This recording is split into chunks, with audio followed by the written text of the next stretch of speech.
Nina once again and welcome back sa ating FilipinaTrip channel. And for today, itatry natin magluto. Try lang natin. So, we're gonna try this recipe.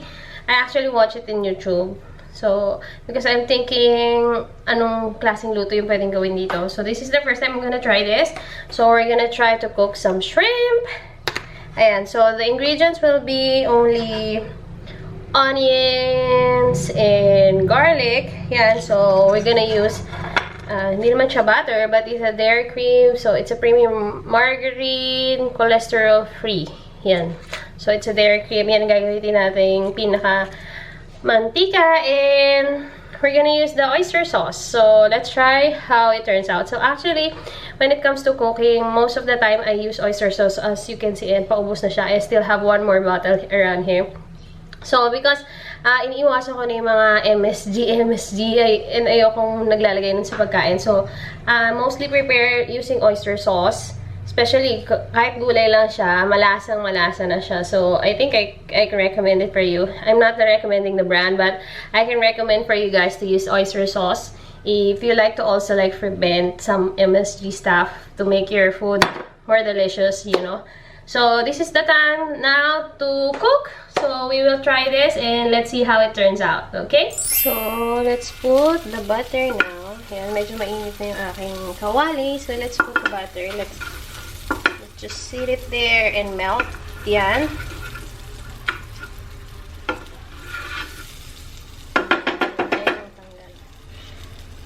So, let's melt the butter. Then we can put the garlic now. We can put the garlic there.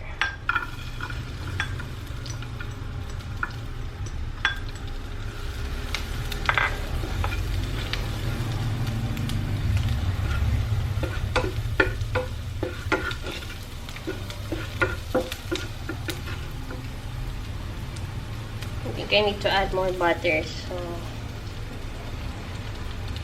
or margarine pala. So, ganyan lang siya. Then, let's add na yung onions. Para hindi masyadong masunog yung ating garlic. Add na natin yung ating onions. There. There you go. So, it's just my own technique. Hindi po ako professional chef. So, it's just my own technique and I just prepare it the way I want it, I guess. So, ayan, medyo haluin lang natin ng konti yung mga onions and garlic. Pag medyo okay na siya, or you can see na medyo luto na yung ating garlic and onions, we can add the shrimp already. So, I think it's a very easy recipe. Well, ang shrimp, yung shrimp dito sa Pilipinas is very expensive. So, hindi tayo lagi nag-shrimp because it's very expensive. I think for 1 kilo, it's around 400 pesos. So, for 100 pesos, kung marami kayo sa pamilya mo and kukunti lang naman yung iyong shrimp, so it's not practical to have it every day. So, it's very expensive. So, we're gonna add now our shrimp. And already nahugasan ko na siya. So, it still includes the heads and everything. Dahil mas nakaka-add ng taste yung kung kumpleto pa siya. So, let's put it here now. Ayan. So, medyo haluin lang natin. Ang shrimp is mabilis maluto. So, hindi natin siya kailangang katagalin sa pagluluto. As much na naamula na siya, medyo pula na siya all over, yan, it means luto na siya. So, let's just sear it. Medyo laksan na natin ng konti yung apoy para maluto siya. So, I will add the oyster sauce pag medyo pulang-pula na siya para hindi masyadong matuyo. Okay, so let's just eat it and have it cook. So, ayan, medyo mamula-mula na yung ating shrimp. So, we can add now the oyster sauce. So, para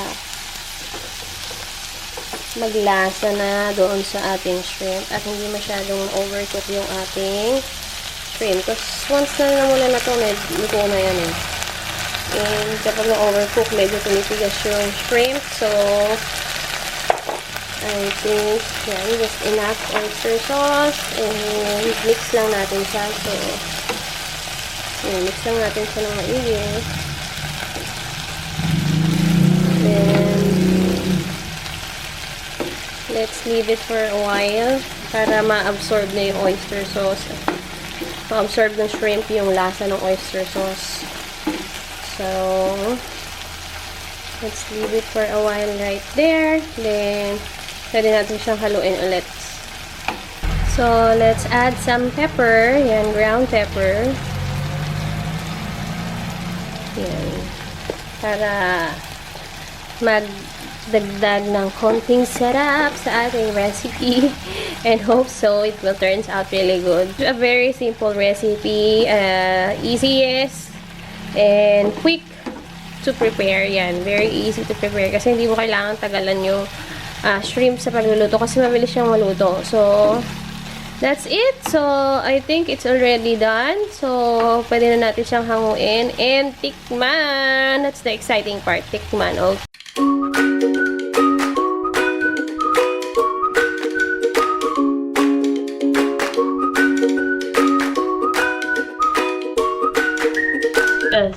So, hi guys! Ready na yung ating shrimp. As you can see, parang very, very rich siya sa flavor, which is oyster sauce lang naman yung nilagay natin. It smells really delicious, and it's a very simple and quick recipe na may recommend ko sa inyo, guys. So, this is the first time I try this.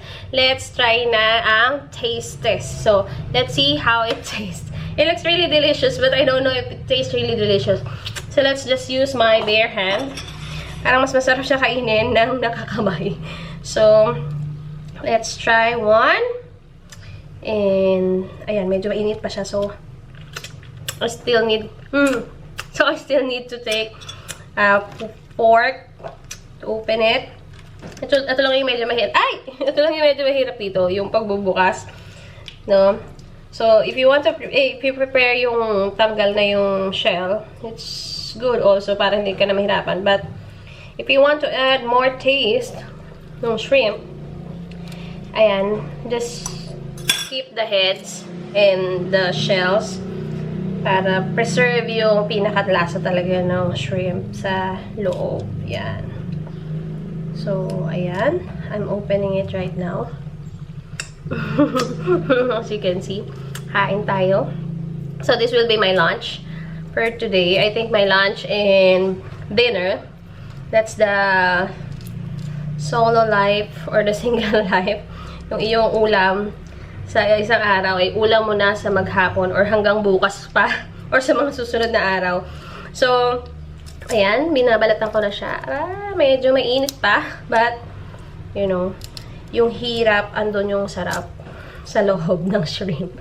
So, ang hirap niya balatan, pero maraming masarap. Ito na siya. Ayan. As you can see, I don't know. Yan. As you can see, there you go. Ito na yung ating shrimp. And it looks really nice and very juicy. So, try na natin siya.